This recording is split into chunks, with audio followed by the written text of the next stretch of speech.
Hello everyone, myself Mohit Sharma and now I'm here to tell you about introduction of lumpy disease। तो आइए जानते हैं कि lumpy disease है क्या।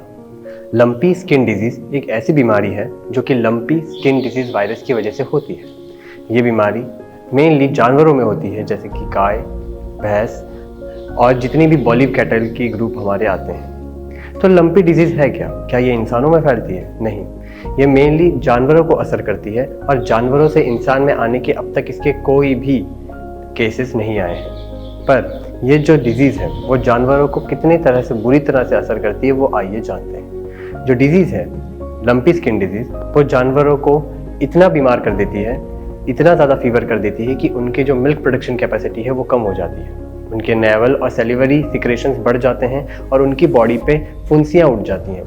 वो इतने कमज़ोर हो जाते हैं कि अगर उनका ध्यान से रखा ना जाए तो उनकी डेथ भी हो सकती है। तो ये बीमारी आई कहाँ से? आइए जानते हैं उसके इमरजेंस या उसके इतिहास से। तो ये बीमारी सबसे पहले 1929 में जाम्बिया में देखी गई थी, जो कि साउथ अफ्रीका में है। धीरे धीरे ये समय के साथ पूरे अफ्रीका में फैली, फिर अफ्रीका से south east Europe, middle east से करते करते साउथ ईस्ट चाइना और आज भारत में भी पहुंच गई है। जून 2019 में ये सबसे पहले बांग्लादेश में देखी गई। धीरे धीरे दिसंबर 2019 तक ये पूरे बांग्लादेश को अपने कब्जे में कर चुकी होती थी। अगस्त 2019 उसी साल ये इंडिया और चाइना में भी आती है, पर इतना उसका स्प्रेड नहीं हो पाता जिससे वो दब जाती है और हमें पता भी नहीं चलता। पर अगले ही साल जून 2020 में ये फिर से चाइना में आती है और इस तरह से आती है कि इसे आउटब्रेक घोषित कर दिया जाता है।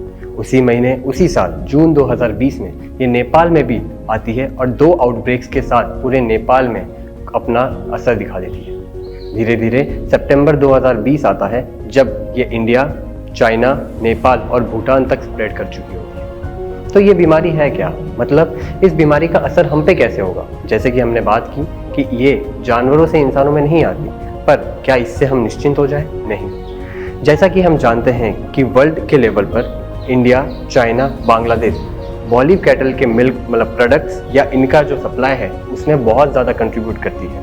35 से 70% तक ये पूरा अपना कंट्रीब्यूशन देती है इन कैटल्स की सप्लाई या इनके प्रोडक्ट्स के सप्लाई में, जैसे मीट, मिल्क वगैरह एक्स्ट्रा जितने भी हैं। तो जैसे जैसे ये चाइना, इंडिया और बांग्लादेश में अपना असर दिखा रही है, इन कैटल्स की पॉपुलेशन कम होती जा रही है, जिसकी वजह से हमारा जो सप्लाई है वो कम हो रहा है। और जितने इंपोर्टर्स हैं हमारे, जितने भी बाहर वाले देश हैं जो इन्हें हमसे इंपोर्ट करा करते थे या इनका प्रोडक्ट हमसे खरीदा करते थे, उनमें भी इनके प्रोडक्ट्स और इनकी कमी होने लगी। जितने भी हाउस होल्ड्स थे जो अपने ही कैटल्स पे मिल्क या फिर घी या फिर अपने होम प्रोडक्ट्स के लिए डिपेंड करते थे इकोनॉमी के लिए, उन पे भी बहुत बुरा असर आया है। अभी ही एक इंटरव्यू में हमारे इंडिया के जो सबसे ज़्यादा मिल्क प्रोडक्टिंग कंपनी है अमूल, उनके एमडी RS सोडी ने अपने इंटरव्यू में बताया कि इस लंपी डिजीज़ की वजह से उनका जो मिल्क प्रोडक्शन है गायों का वो 0.25% तक ही सीमित रह गया है। उन्होंने बताया कि इसकी वजह से कैटल्स इतने बीमार पड़ गए कि उनकी मिल्किंग कैपेसिटी 50 से 70% कम हो गई। जैसे जैसे ये बीमारी बढ़ती जा रही है, कैटल्स का असर कम होता जा रहा है और उनके जो प्रोडक्ट्स हैं उनकी भी सप्लाई कम होती जा रही है। तो इस बीमारी का इलाज क्या है? अब तक साइंटिस्ट के द्वारा इसका कोई भी पर्टिकुलर इलाज या फिर वैक्सीन नहीं बताई गई है, पर हमारे पास कुछ ऐसे फैक्टर्स हैं जिनका ध्यान हम रख कर इस बीमारी के स्प्रेड या फिर इससे होने वाले असर को कम कर सकते हैं। जैसे आइसोलेशन।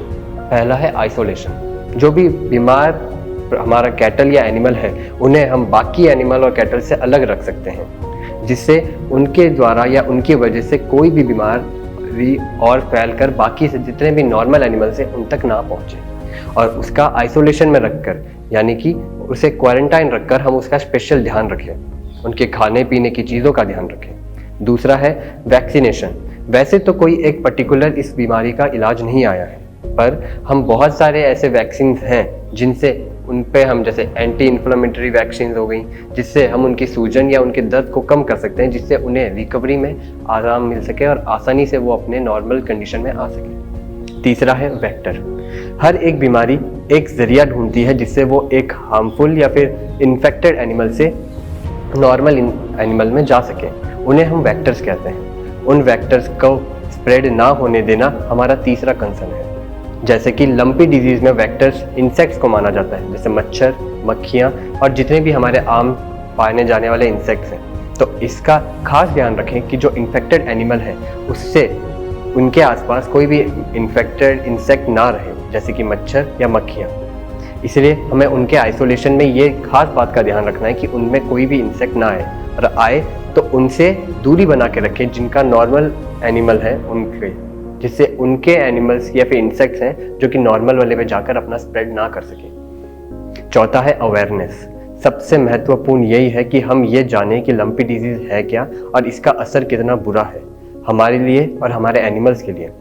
इंडिया की आधी से ज़्यादा पॉपुलेशन या फिर 30 से 40% जितने भी हाउस होल्ड्स हैं वो डिपेंड करते हैं इन एनिमल्स के ऊपर या इन एनिमल्स के प्रोडक्ट्स के ऊपर। इसलिए ये हमारा कर्तव्य है कि हम लोगों खुद जानें और लोगों को ये बताएं कि इसका कितना हार्मफुल इफेक्ट है, जिससे हम आगे आने वाले या इसका ज़्यादा स्प्रेड ना होने दें। इसे कोविड के जैसे ही हम केयरलेसली नहीं छोड़ सकते, क्योंकि अभी तक इस डिजीज़ को बहुत सारी कंट्रीज़ में एंडेमिक घोषित किया गया है, पर ज़्यादा टाइम नहीं लगेगा और अगर हमने ऐसे ही केयरलेसनेस दिखाई तो ये पेंडेमिक भी बन सकता है। सो प्लीज़ ध्यान रखें।